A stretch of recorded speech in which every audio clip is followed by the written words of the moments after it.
So this video is going to be covering my personal model and everything I look for in the element to a trade setup. Now, I don't want to get it confused on, um, some of the other things that I look for when it comes to trading, as far as things like daily bias, daily profiles, weekly profiles, session profiles, and tons of other technical things that I use in my trading in order to determine if it is a trade that I want to take or not, because I think I'll save that video for another time. In this one, I just want to go over very strictly what pattern I look for in price action when all of those other things are there in alignment. It's a very visually easy thing to see, and once I'm done breaking it down, I'll show a live example of a trade that I took today using this personal model. All right, so to start off, I want to have you think of when you were learning how to trade, or if you're learning now, what do most people teach you how the market trades? How does a trend occur, right? Higher high, higher low, higher high, higher low, and so on, right? That's an uptrend. Downtrend, very opposite, right? Very simple and beginner stuff. This is completely wrong thinking. This is a trap for retail. This is not how the market works. If the market worked like that, everyone would be making money. If it was as clear as this, everyone would be making money. This is wrong logic, okay? And it's the very thing that I base my trading off of, and it's why I have so much confidence in the model that I work with. Some traders have to get manipulated. Their liquidity. It's how the market moves from imbalances to liquidity. So instead of the market moving like this, creating higher highs and higher lows, what we typically see is something along the lines of this,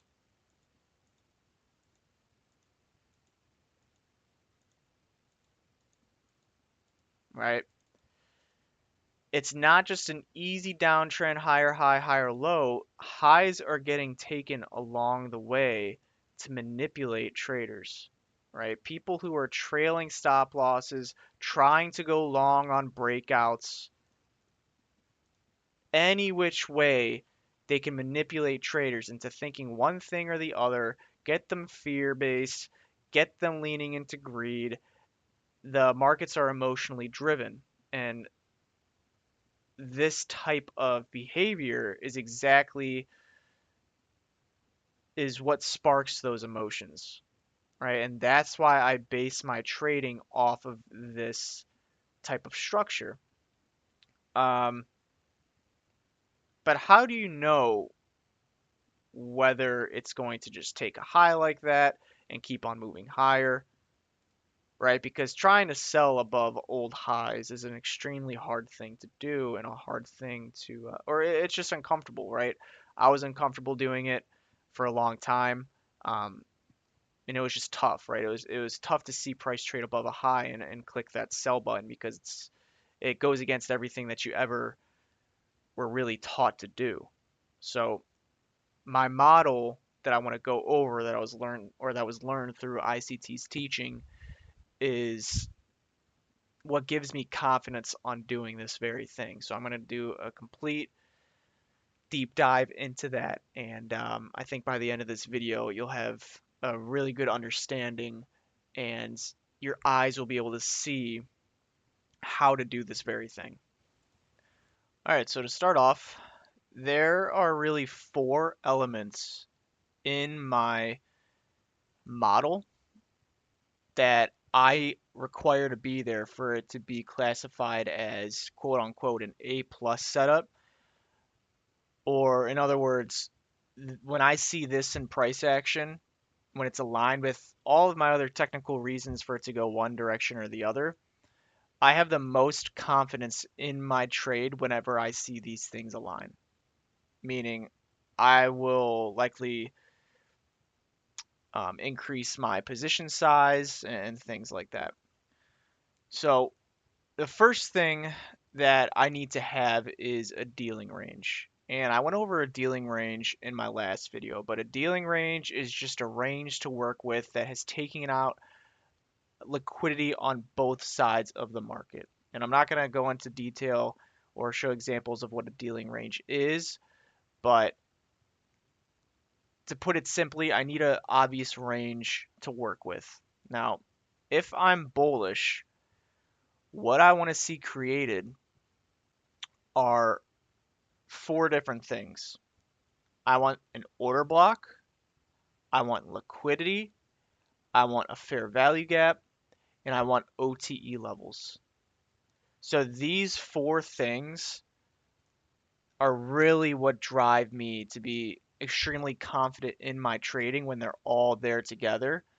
And that's exactly why it's my model and why it's my favorite model that I have is it's the most confidence that I have in the market whenever I am using this. Now, of course, it does lose because I'm going to be wrong about direction. Um, but I think going over this here today, it's going to help out people who maybe see the market a little bit differently. Maybe they see this pattern right here and they're looking to trade a 2022 model from ICT's library and try and go lower like that. Now, while that does work, I mean, obviously it does work, you get people trying to short or trying to top the market whenever it's overall higher time frame bullish, and then they get faked out right here where they're expecting this break a structure right here, retracement up into a fair value gap, and for it to sell off, when in reality, you're getting faked out below this low right here, and it's going to continue higher. I know me personally, that would happen to me all the time, and I would be confused. I'd say, okay, the 2022 model works. I know that. I just don't know when it works, right? And I don't know whether to expect a continuation or when to expect a reversal and things like that. I'm already kind of getting like on a different path here, so I want to try and stick to exactly what I want to go over here today, and that's the model. But again, if we break down price action and what's going on here is within this range, what we've got is we've got an impulse leg higher that leaves an order block. So this black box right here, imagine this is a down close candle. So this is a down close candle and we get a leg up right here. Now, from this moment on, we get a retracement to leave liquidity. In this leg up right here, what we've got and what I look for is a fair value gap to be left. Now, potentially there's going to be multiple, right? And I'll go over exactly which one that I like to use first. But all in all, what I want is a fair value gap that is in alignment with an order block. Okay, so these levels right here, I'll make them bigger. This is an imaginary fair value gap right here, and it's in alignment with this order block. Now, within this leg up, we create a low right here, and this can either be resting above the fair value gap, so somewhere in this vicinity right here, or it can even dig into the fair value gap a little bit, depending on what type of characteristic the market is showing. Meaning, are we in a low resistance liquidity run market, or are we expecting a little bit more of a higher resistance liquidity run market? But just for example's sake right here, we'll say that it gets left right above the fair value gap. And what that's doing is it's generating liquidity right above an inefficiency. So we go up higher and we take out this high right here. Now this is important because what this is doing is it's taking buy side first. And if you've watched my other videos, you always hear me say, if I want to be trading in one direction, I want to see liquidity taken on that side of the market first and then have it take the opposing liquidity for it to continue higher. And this is exactly what I mean right here is this high, if I'm bullish and I'm expecting price to continue higher, this is one of the first steps I'm looking for is buy side has been taken first right here while leaving an order block and a fair value gap and an obvious low resting right above those levels. What this is doing right here is it's tripping up buyers, people who are trying to trade on a breakout. As soon as price pierces above this high, they're looking to get involved, and where are they going to place their stops? Right here. That's why I like to see price tag this high first. Now, don't take this example as it has to be picture perfect. It could be a high or the high gets tagged, like this, right? It could be just a very small tag. It could be a little wick above and then go down, but this is just a rough example right here. So tags that high, and then what I like to see is a sharp move down. So a sharp move down is going to scare people into thinking that the market is shifting structure. It's a really quick and fast move. And I don't know, if you can relate, but sometimes when you see a really quick candle, um, whoops, if you see a really quick candle start to print on the chart and it goes really fast, it kind of makes you jump sometimes a little bit. It's like, whoa, where did that come from? And that's exactly what I want to see. Because what that's doing is it's scaring traders, and these stops are getting run on into an inefficiency, into an order block, and into these OTE levels. Now, the OTE levels themselves, they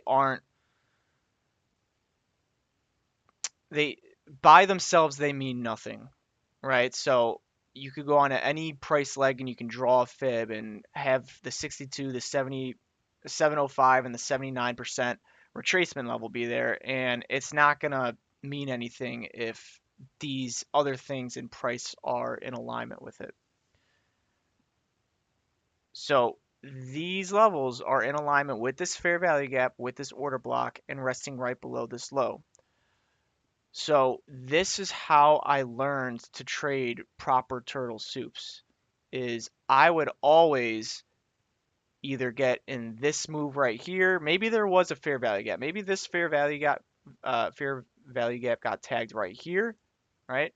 Goes down into this, and then price moves higher, and then I would move my stop up to break even, or I would move it up a little bit more, and then I would see price come back down and it would tag me out.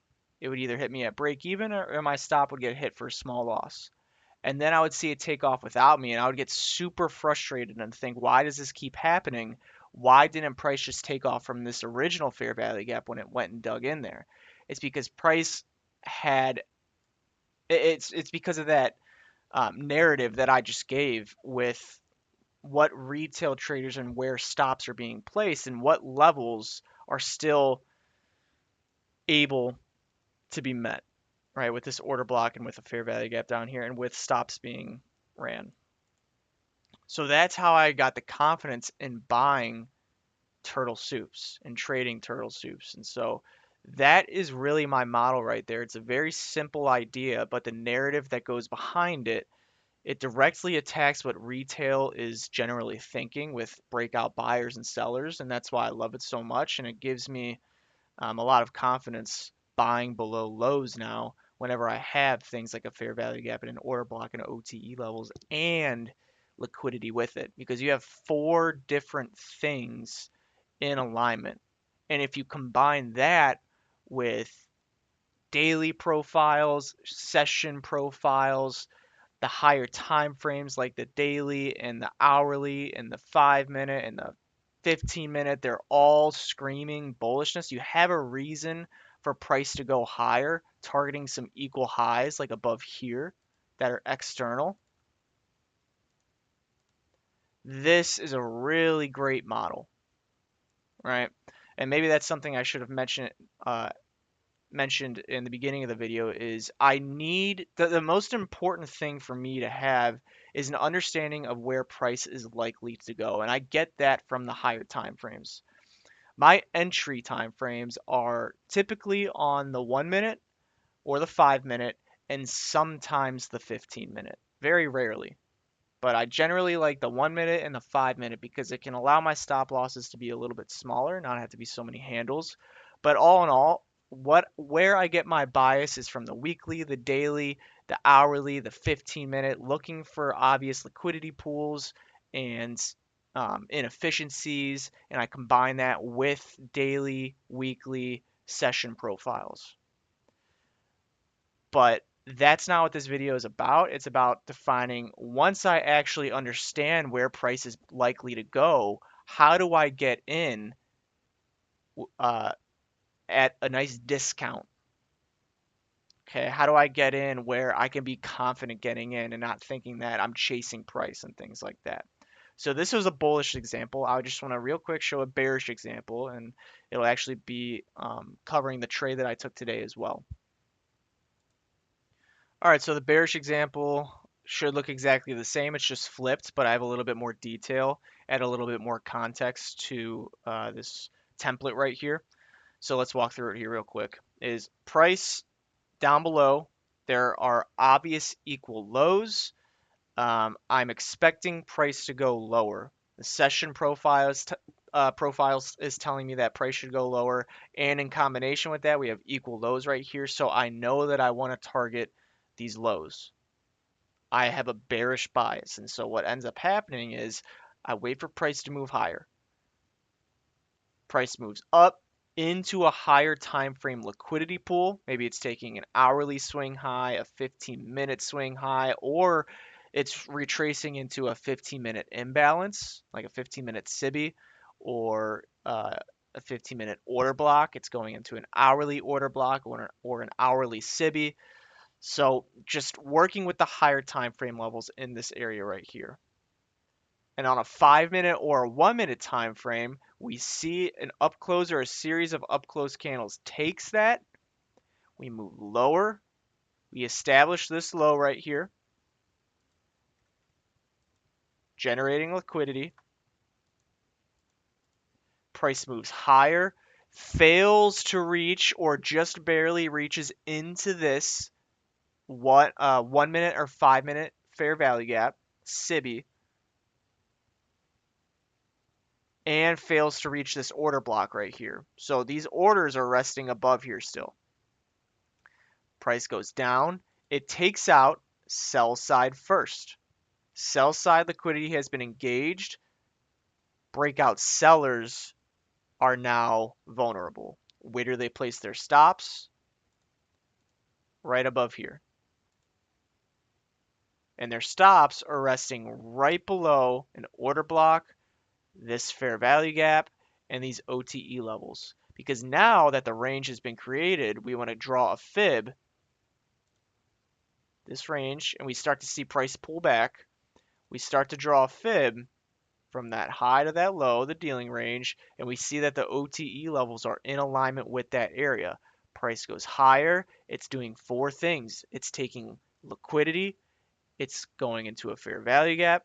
It's going into an order block, and it's going into OTE levels. And then what we should see is a nice low resistance liquidity run lower if our direction is right. Now, this doesn't work every single time. Again, I've taken this exact same trade and it's failed. Nothing is 100% in the market. But these setups is where I have the most confidence when I'm trading. So now what I want to do is move on over to a live example with a trade that I took here today on the NASDAQ. Now, I'm on a naked chart for the NASDAQ. Really quick, just running through, I want to give reasoning for why I was bearish on the week. So starting off with the daily time frame, we were trading within this daily SIBI right here.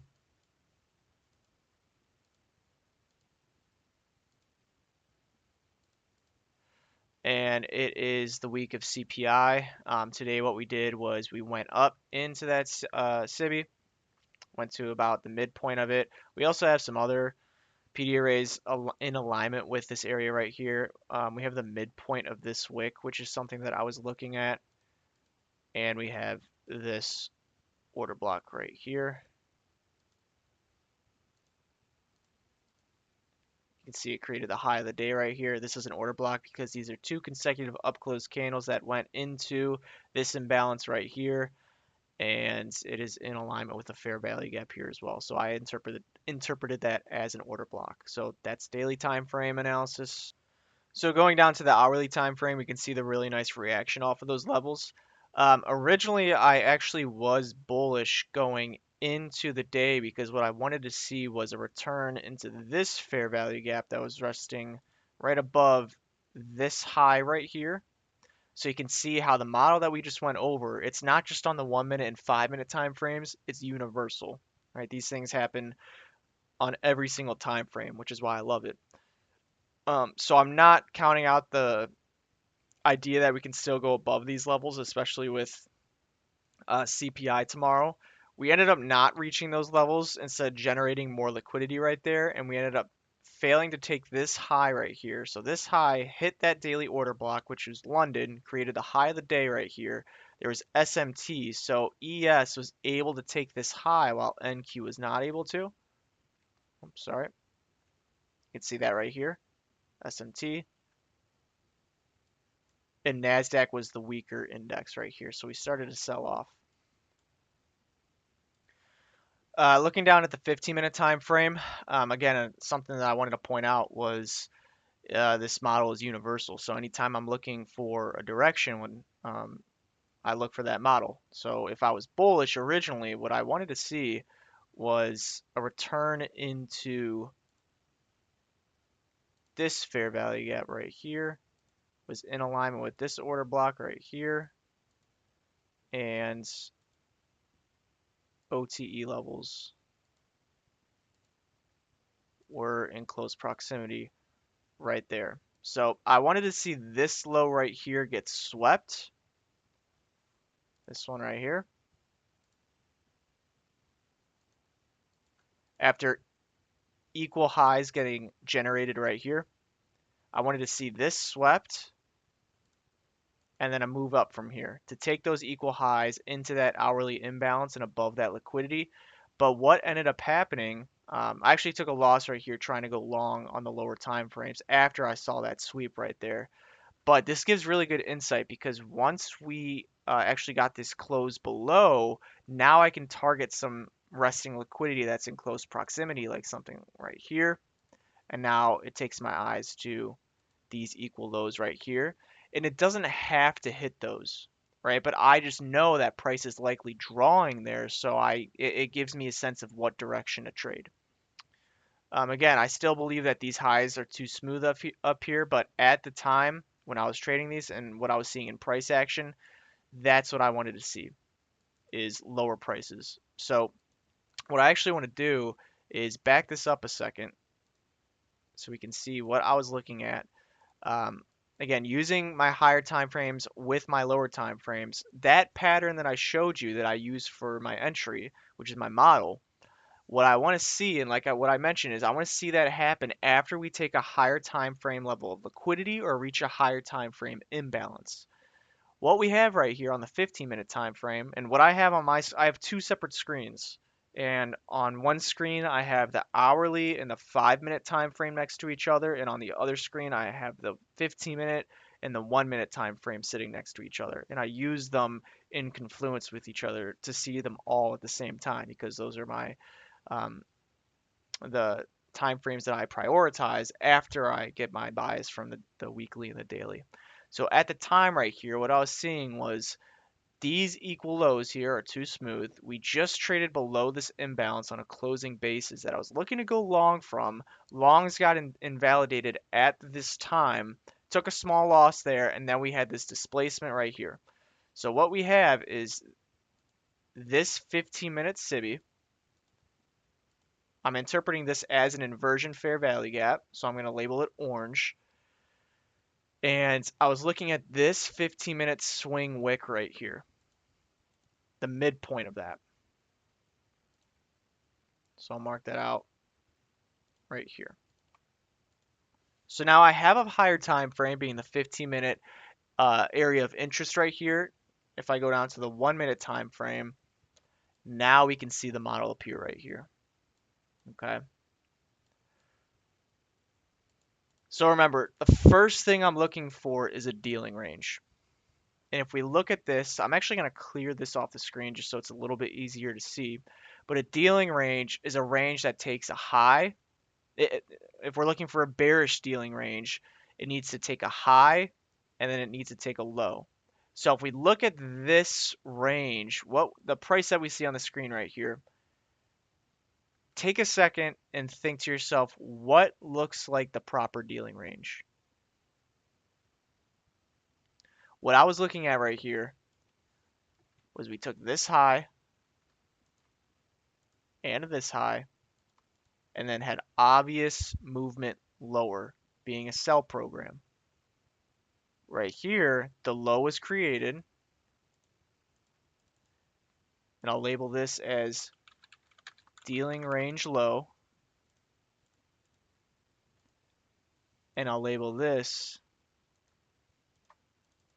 as dealing range high.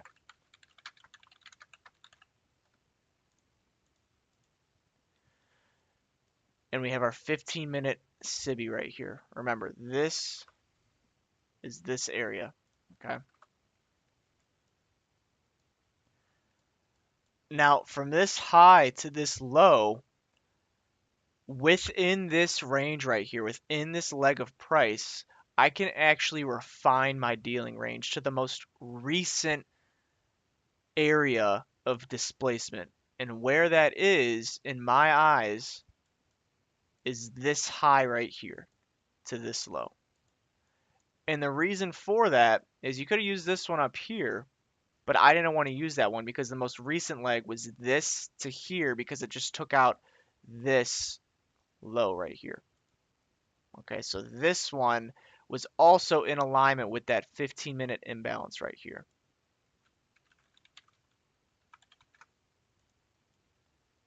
So now what I want to do is get my OTE levels out there.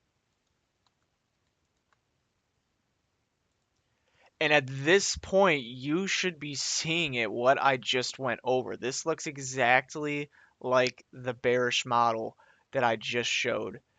And don't think that this is just coincidence that I saw this first and then I went and drew that picture. This happens every single day. And it's really just a beautiful model to see. It's not going to look exactly like this every time, but I assure you that this exact setup occurs every single day. And it's why I like it so much, and it gives me a lot of confidence. In the higher time frames, like this 15-minute, needs to be incorporated with it. But just think again, right? We have on this the higher time frame imbalance. We have these equal highs resting right here. This 1-minute fair value gap, it got traded into. This poked into it just a little bit as institutional order flow entry drill. Hung around here, went down lower. That's not enough for me to be convinced, especially when I think we still have room to move lower. And then we begin to move higher right here. And we have this 15-minute, we have this 1-minute, which I'll mark right here.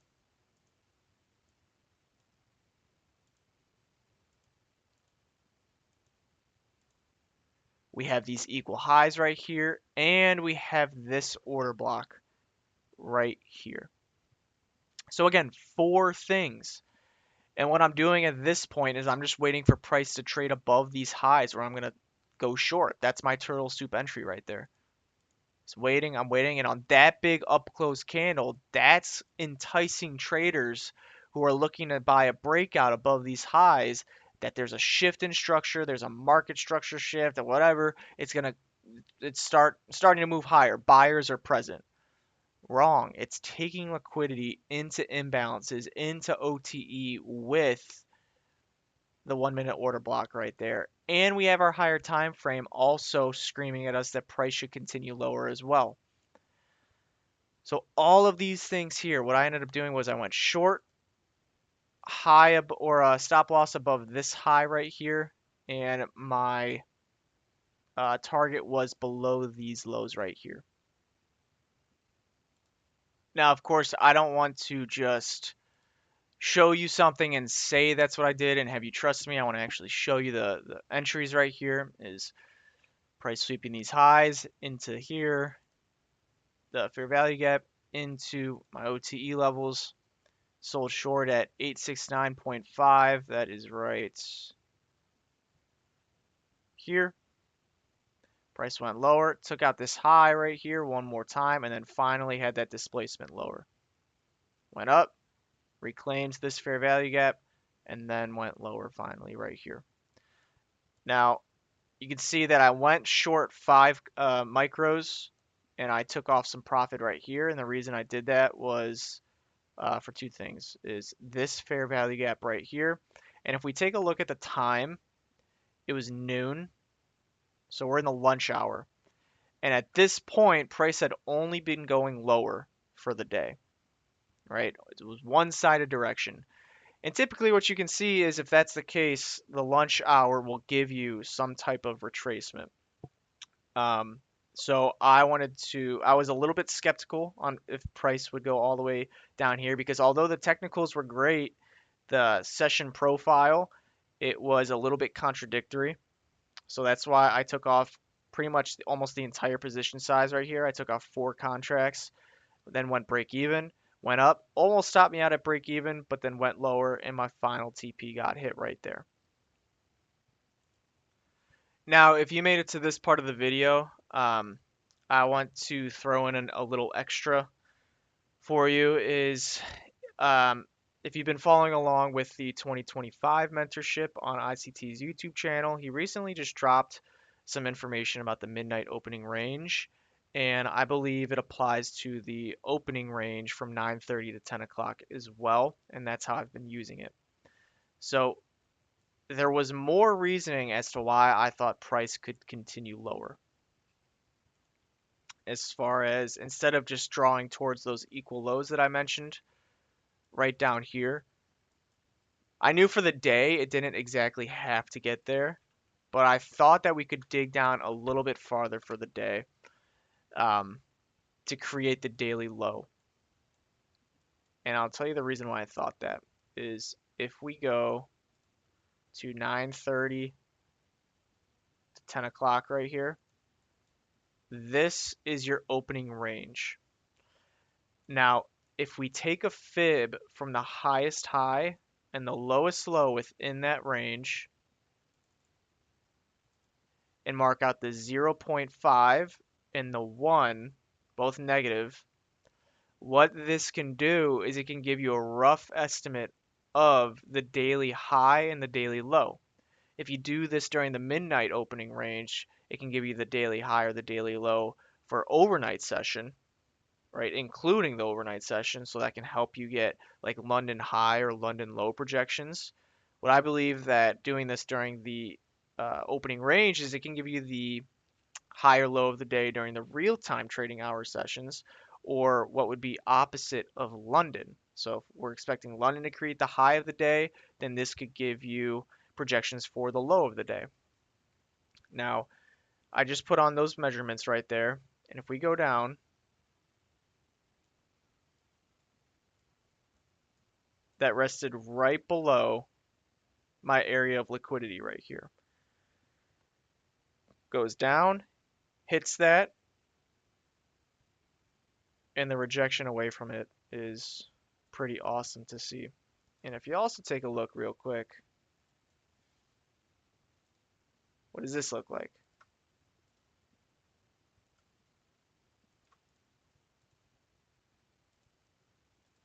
Exactly what I just went over, right? So these things happen all the time, and it's just a matter of waiting for when it's obvious and not doing anything stupid in between. And that's where my biggest learning curve, um, or my biggest learning comes from, is those very things. So um, hope this helped. I hope you took something away from this. This model has given me a lot of confidence and a lot of direction and causes me to be more patient, and really think in the mindset of a market maker or someone who's looking to get in at the best possible price and take advantage of people getting manipulated. So again, hope that helped. And thanks for watching.